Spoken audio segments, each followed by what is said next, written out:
우리가 말씀을 읽다 보면은 여러분 어떤 감정들을 느끼고 나세요?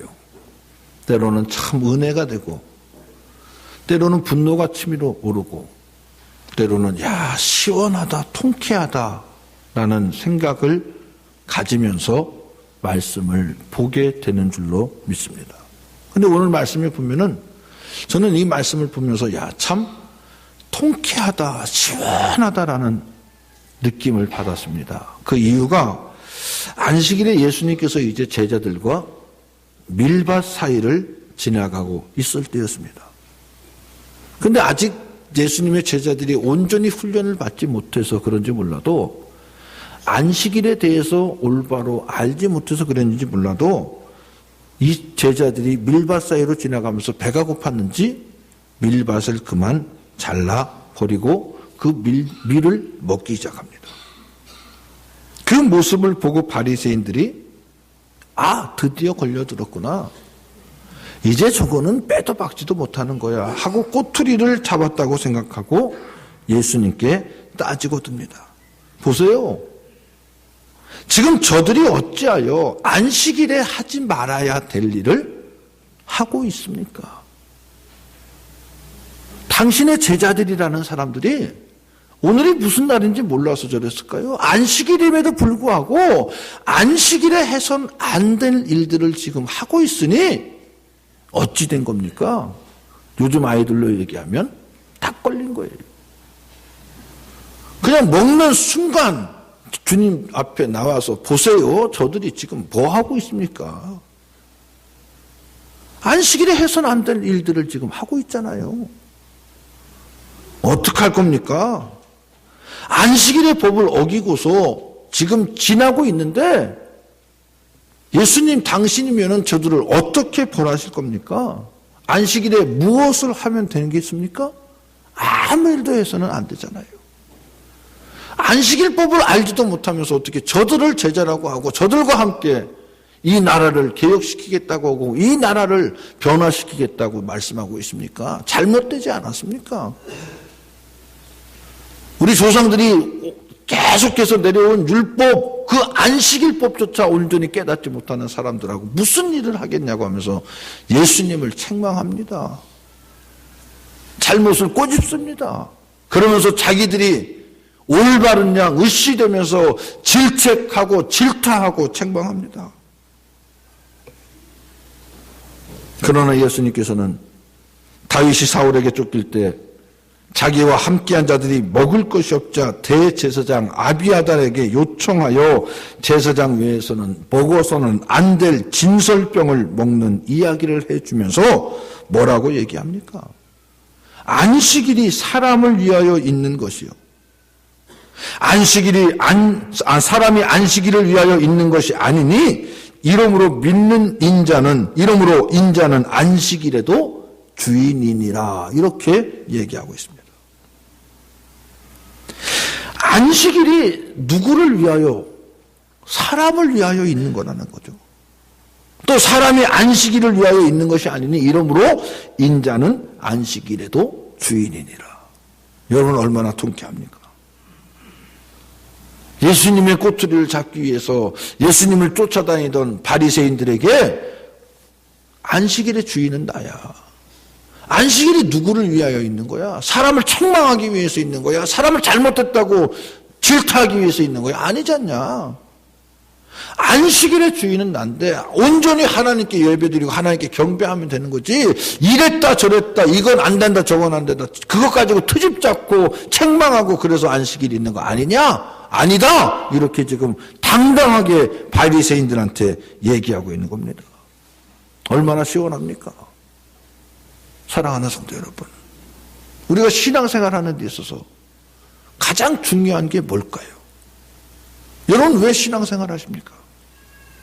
왜 주일날 다른 사람들처럼 들로 산으로 볼일 보러 다니고 되는데 주일날 꼭 이 자리에 나와서 하나님 앞에 지금 예배드리고 있는 거예요?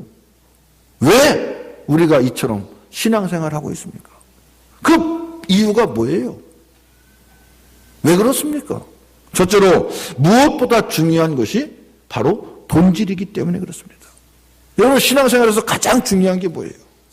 중요한 것은 그 속에 담겨있는 뜻, 그 속에 담겨있는 정신입니다. 내가 지금 과연 누구를 위한 것이냐? 내가 지금 무엇을 원하는 것이냐? 이것을 분명히 알고 깨달은 게 중요하다는 거죠. 지금 내가 신앙생활 한다고 하지만 정말로 내가 하나님이 원하고 하나님이 바라는 그러한 삶을 살아가고 있는 것일까? 아니면 그저 다른 사람에게 보여주기 위해서 나 신앙생활 하는 사람이야, 교회 다니는 사람이야 하면서 성도로서 남한테 보여주기 위해서 지금 이 자리에 앉아 있는 것인가를 다시 한번 깨달을 수 있어야 된다는 거죠. 하나님이 바라고 하나님이 원하시냐, 무엇을 원하시냐, 이것을 깨닫는 거라는 거죠.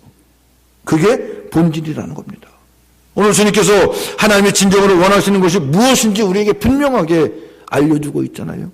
오늘 말씀 7절에 보면 나는 자비를 원하고 제사를 원하지 아니하노라 하신 뜻을 너희가 알았더라면 무죄한 자를 정죄하지 아니하였으려니와. 지금 이 말씀은 호세아 6장 6절의 말씀을 인용해서 하고 있는 말씀입니다. 겉으로는 하나님을 경외한다고 하면서 제단에 짐승을 잡아 바치면서 제사하지만 뒤로는 간음하고 고멜과 같이 우상을 섬기며 하나님을 떠난 이스라엘 백성들에게 하나님께서는 선지자 호세아를 통해서 주는 따끔한 경고의 말씀입니다. 하나님께 진정으로 원하는 것이 무엇인지 그 본질을 올바로 깨달으라는 겁니다. 우리 하나님이 그저 제사만 원하시는 게 아니라는 겁니다. 제사만 원하시는 것이 아니라 아버지의 마음으로 자비를 베푸는 것을 원하고 계시는 줄로 믿습니다. 그래서 미가서 6장 6절로 8절에 보면은 내가 무엇을 가지고 여호와 앞에 나아가며 높으신 하나님께 경배할까? 내가 번제물로 1년 된 송아지를 가지고 그 앞에 나아갈까? 여호와께서 천천의 순양이나 만만의 강물 같은 기름을 기뻐하실까?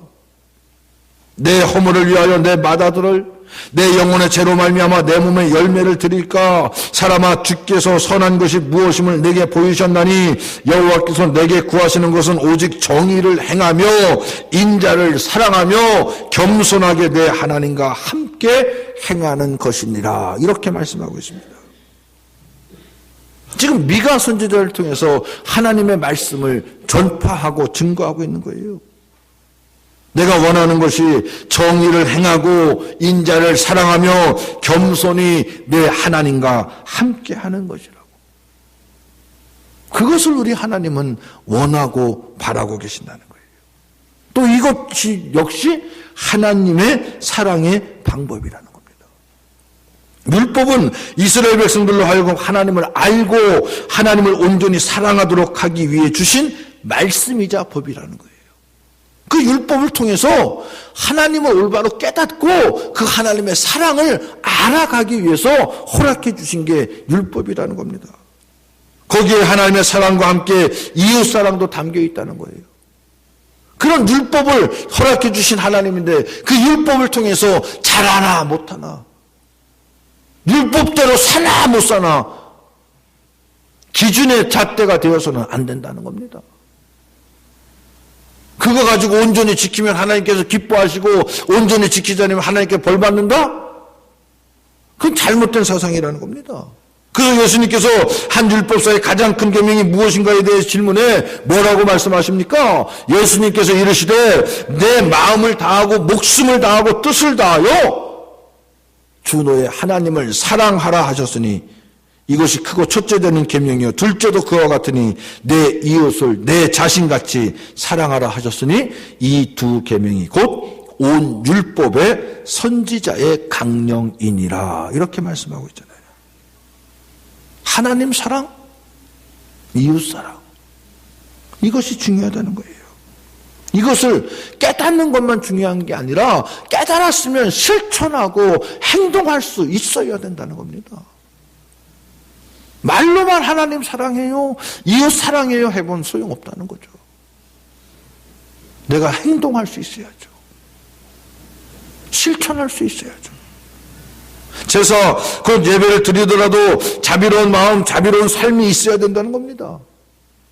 하나님 앞에 예배 드리는 것만 우선적으로 생각하지 말고 삶을 보여줄 수 있어야 된다는 거예요. 그 삶이 어떤 삶이냐? 이웃을 사랑할 수 있는 삶, 이웃에게 베풀 수 있는 삶, 이웃을 공유할 수 있는 삶을 살아갈 수 있어야 된다는 겁니다. 그게 진정한 그리스도인의 삶이 돼야 된다는 겁니다. 곧 사랑이 실천되는 삶을 살아가야 된다는 겁니다. 그래서 예수님께서 산상수훈을 말씀해서 제사에 나와 제물을 드리기 전에 어떻게 해야 된다고 얘기합니까? 형제와 화해할 수 있는 일이 있으면 제물을 먼저 제단에 두고 와서 형제와 화해한 다음에 하나님께 제물을 드리라고 말씀하고 있잖아요. 우리가 예배를 드리지만 서로 사랑하지 못한다면은, 사랑하는 마음이 없고 사랑하는 삶을 살지 못한다면은 그 예배를 하나님이 기뻐하지 않으신다는 겁니다. 내 마음속에 무언가 억울한 게 있어요. 답답함이 있어요. 분함이 있어요. 억눌림이 있어요. 그럼 온전히 하나님 앞에 예배 드릴 수 있겠습니까?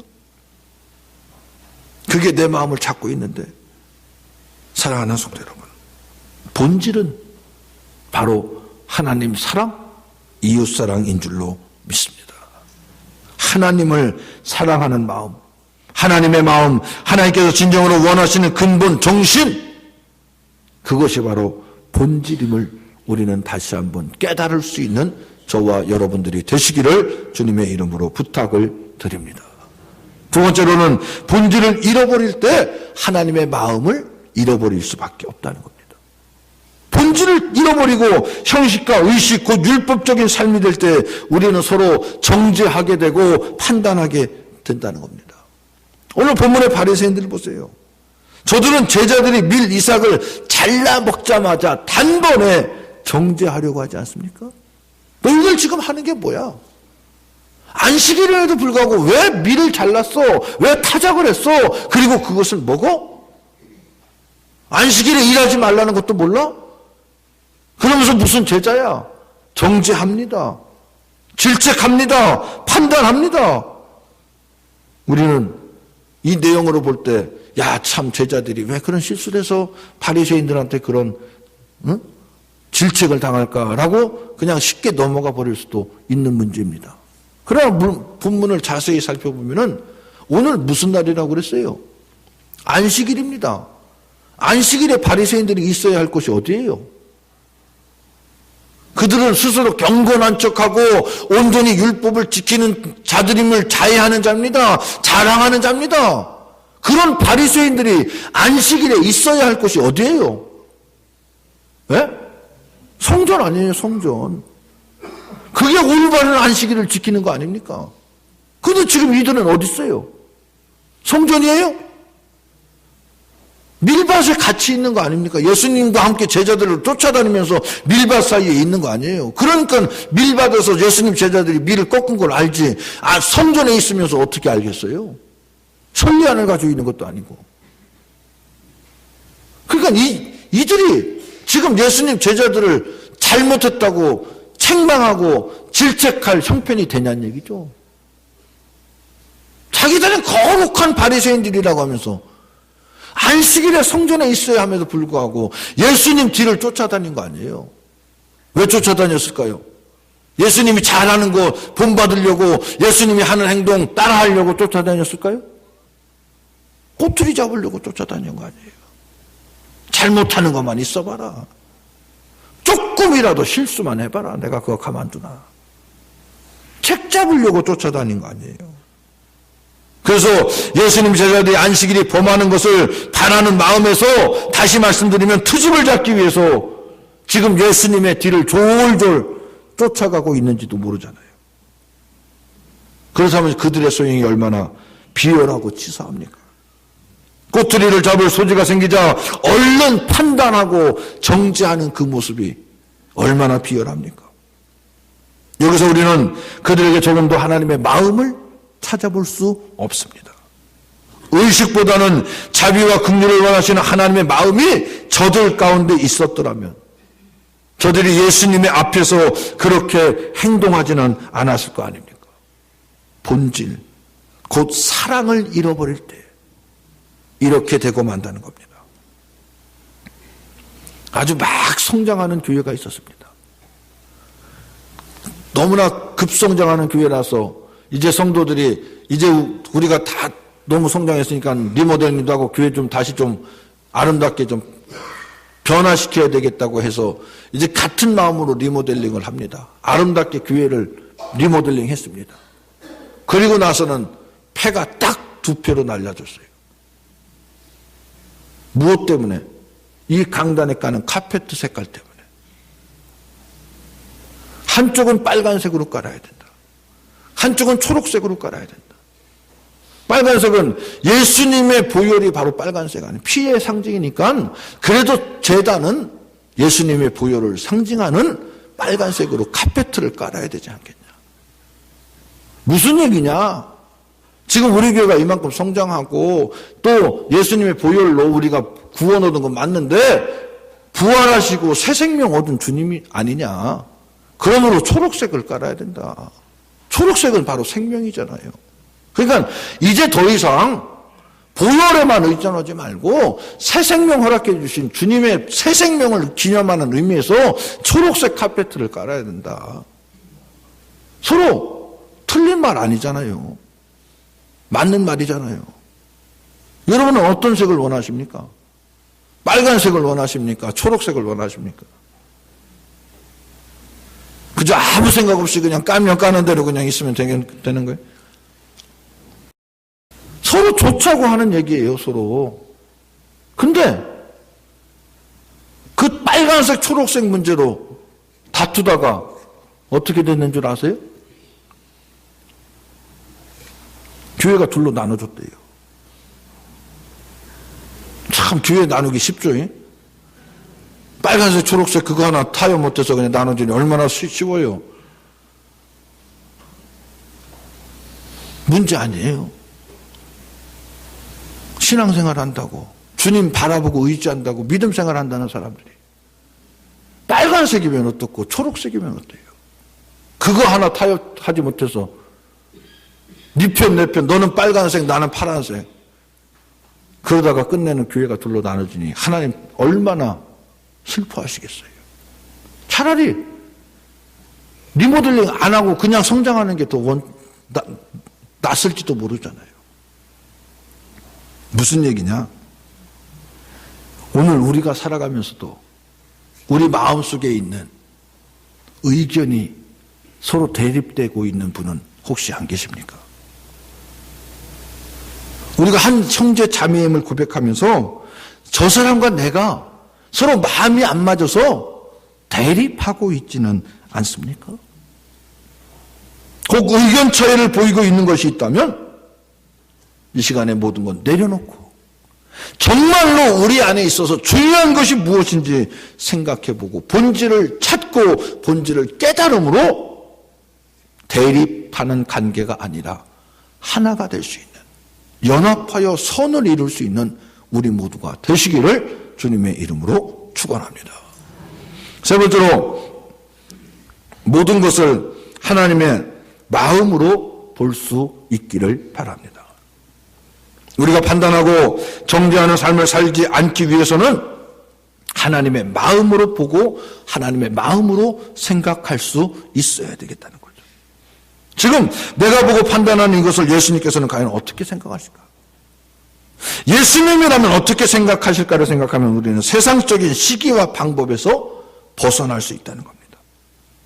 예수님께서는 밀리삭을 통해서 말씀하신 그것을 생각한다면 안식일에 한 손 마른 사람을 고쳐주시고 정죄하는 그들에게 안식일에 생명을 살리는 것이 더 중요하다는 것을 일깨우신 그 주님의 마음으로 분별할 수 있고 판단할 수 있다면 우리는 결코 이 땅에 살아가면서 어리석은 일을 하지 않아도 될 것입니다. 그리고 그 삶을 위해서 우리는 항상 은혜 가운데 살아가고 있음을 고백하지 않을 수 없게 된다는 거죠. 분별할 수 없고 판단할 수 없는 우리에게 하나님께서는 은혜를 허락해 주셔서 분별할 수 있는 능력도 주시고 판단할 수 있는 힘도 허락해 주시는 줄로 믿습니다. 그러므로 우리는 언제나 하나님의 은혜 안에서 살아가고 있음을 고백할 수 있는 저와 여러분들이 되시기를 주님의 이름으로 축원합니다. 여러분, 우리가 살아가고 있는 이 시대가 율법의 시대예요? 은혜의 시대예요? 우리는 지금 은혜의 시대에 살아가고 있습니다. 그 대표적인 예로 지금 우리가 드리는 이 예배만 보더라도 우리는 은혜의 시대에 살아가고 있는 것 아닙니까? 만약 우리가 아직까지도 율법 아래에 살아간다면 우리가 지금 이렇게 편히 앉아서 하나님께 예배할 수 있을까요? 지금 짐승들을 잡고 짐승의 피를 제단에 뿌려야 됩니다. 그리고 번제를 드려야만 합니다. 하지만 예수님께서 십자가에 달려 죽으심으로 단번에 제물이 되어주어서 우리는 이제 더 이상 짐승을 잡아 바치지 않아도 되게 되었습니다. 그리고 예수님께서 단번에 제물이 되어주심으로 더 이상 우리를 죄를 대신할 제물이 필요하지 않습니다.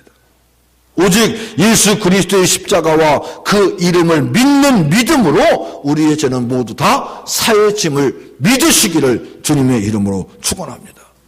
그 믿음으로 우리는 이미 구원받은 하나님의 백성들이 다 된 줄로 믿습니다. 또한 제사장이 하나님 앞에 나아갈 수 있었지만 예수님께서 십자가에 달리실 때 성소의 휘장이 찢어지면서 누구나 하나님 앞에 직접 나아가 하나님을 뵐 수 있게 되었습니다. 이것이 율법이에요? 이것이 하나님의 은혜 아니고 무엇이겠습니까? 우리가 무엇이 간데 하나님 앞에 나아갈 수 있습니까? 우리가 얼마나 의롭다고 하나님 앞에 당당하게 나갈 수 있겠습니까? 하나님의 은혜로 인해서 주님이 십자가에 달려 돌아가심으로 인해서 우리는 하나님 앞에 당당히 의인으로 나가게 될 수 있는 줄로 믿습니다. 바로 하나님의 은혜가 우리 앞에 구체적으로 날마다 나타나고 있는 것 아닙니까? 오늘 우리는 하나님의 무한한 은혜 안에 살아가고 있음을 고백할 수 있어야 될 줄로 믿습니다. 하나님의 은혜 가운데 살아가고 있음을 인정하지 않고 모를 때에 두고두고 무익하며 헛된 삶을 살아갈 수밖에 없잖아요. 사랑하는 성도 여러분, 오늘 우리는 혹 이러한 삶을 살아가고 있지 않습니까? 하나님께서 주시는 무한한 은혜를 체험하면서도 나에게 왜 하나님은 은혜도 안 주셔? 나에게 왜 이렇게 어렵고 힘든 삶을 살게 하셔? 이렇게 원망하고 불평하고 투정 부리고 좌절하지는 않습니까? 지금도 나를 지켜주시고 보호해 주신 그 은혜 안에서 내가 살아가고 있고 내가 행동하고 있고 내가 하나님 앞에 올바로 나의 모든 것을 바칠 수 있는 우리 모두가 될 수 있기를 바랍니다. 그러한 믿음이 어디서부터 나오냐? 나는 은혜 안에 살아가고 있다는 고백에서부터 나오게 되는 줄로 믿습니다. 은혜 안에 살아가고 있다고 고백하는 자는 범사에 감사할 수밖에 없잖아요. 여러분 생각해 보세요. 내가 무슨 힘이 있나? 무슨 자격이 있나? 오직 하나님의 은혜로 돌보심으로 인도하심으로 우리가 지금 이 자리에 앉아서 하나님께 예배드리고 있는 것 아니에요? 또 내가 하루하루 삶을 살아가고 있는 것 아닙니까? 그런 고백을 할 때 하나님이 나에게 한없는 은혜 주심에 감사할 수 있는 것 아닙니까? 그런 고백이 없는 사람들은 감사할 게 없어요. 은혜가 되지 않으니까 하나님이 무엇 하나 나한테 해준 게 없다고 생각하니까 은혜가 될 게 뭐 있어요? 감사할 게 뭐 있어요? 그러니까 은혜를 은혜로 받아들이지 못하는 사람은 헛된 삶밖에 살 수 없게 되는 것 아닙니까? 하지만 진정한 은혜를 은혜로 깨닫고 조그만한 것에서부터 감사를 고백하는 자는 하나님께서 더욱더 인정해 주시고 축복해 주시고 동행해 주실 줄로 믿습니다. 그러한 자가 율법의 삶에서 탈피할 수 있고 진정한 은혜의 삶으로 자유의 삶을 살아가게 되는 줄로 믿습니다. 사랑하는 성도 여러분, 우리가 분명히 질문하고 답을 얻어야 하는 것이 바로 이겁니다. 엄청난 하나님의 은혜가 우리 안에 주어졌음에도 그 은혜를 누리지 못하고 자기들에 갇혀 사는 삶을 지금도 내가 살아가고 있는 것은 아닌지, 그 은혜를 체험하며 그 은혜 안에서 더욱더 하나님께 감사와 영광과 찬양을 올리며 날마다 믿음 안에서 승리하며 하나님의 뜻을 실현시킬 수 있는 우리 대동의 모든 성도들이 다 되어주시기를 주님의 이름으로 축원합니다. 아멘. 고맙고 감사하신 하나님 아버지, 은혜를 진심으로 감사를 드립니다. 복된 주님의 날 저희들에게 허락해 주셔서 언제나 주님과 동행하는 대동의 성도들이 될 수 있도록 축복해 주심 또한 감사를 드립니다. 저희들이 이 땅에 살아가면서 무슨 일을 하든지 하나님의 마음에 합한 삶을 살아갈 수 있도록 저희들을 붙잡아 주시고 인도하여 주시며 언제나 하나님이 기뻐하시는 복된 성도들이 될 수 있도록 축복하여 주시옵소서. 그래 분명한 깨달음과 올바른 삶을 통해서 본질을 깨닫게 하여 주시고 날마다 하나님을 찬양하며 승리할 수 있는 복된 삶 살아갈 수 있는 우리 모두가 될 수 있도록 주여 인도해 주시고 역사해 주시옵소서.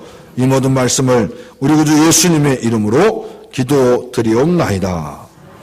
아멘.